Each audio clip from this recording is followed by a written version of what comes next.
Hi everyone and welcome back to Artful. Today we're going to be having another look at watercolour, so I'm going to pass you again to Holly Exley, who's going to talk you through another one of her paintings. So today I'm going to be talking you through how I painted this Red Panda.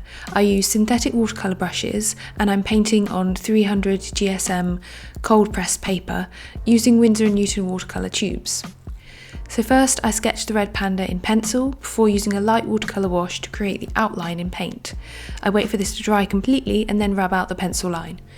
Then I start to apply the first washes of colour, using light but bright tones to pick out the areas of colour in the painting, with a large sized brush. The Red Panda's coat is split between orange, purple and white. Leave the white fur blank, including the whiskers, cheek markings and ears. Then I use a light blue to show depth in the areas of white fur, around the muzzle and the ears.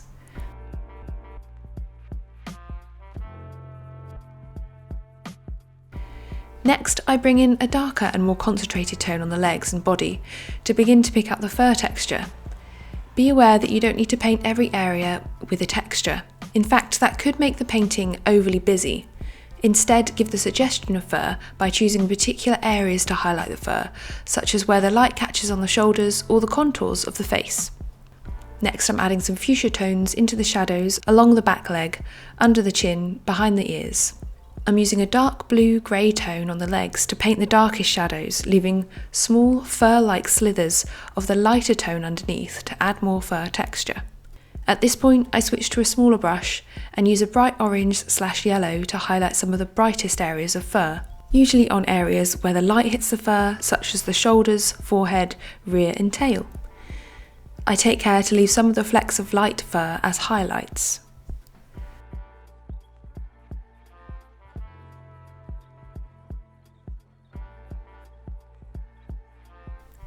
Then I'm using a wash of purple tone to blend the two-tone fur together slightly where they meet.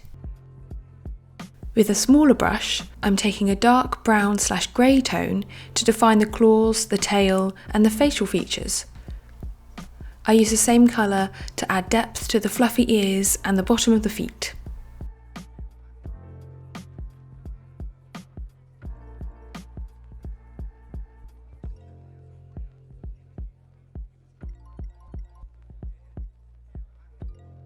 As I'm nearing the end of the painting, I use a medium blue to give outline to the parts of the animal that catch the light, namely the back, the top of the tail and the tips of the ears.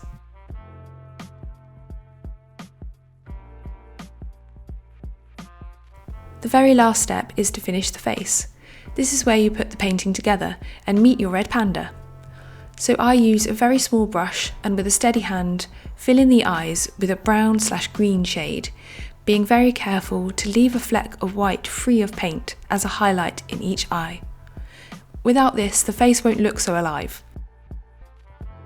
Remember, you can always use a tissue to blot away the paint if you make a mistake. The very last thing that I do is use a dark grey to paint the details of the nostrils, the mouth line, the pupils, and the outline of the eyes. A massive thank you to Holly for sharing her techniques with us. Let us know in the comments how you got on with your watercolours, or if there's any other techniques or mediums that you'd like us to cover. Like and subscribe to our YouTube to see our other tutorials, and why not go visit artful.co.uk. Thank you again for watching, and I'll see you soon.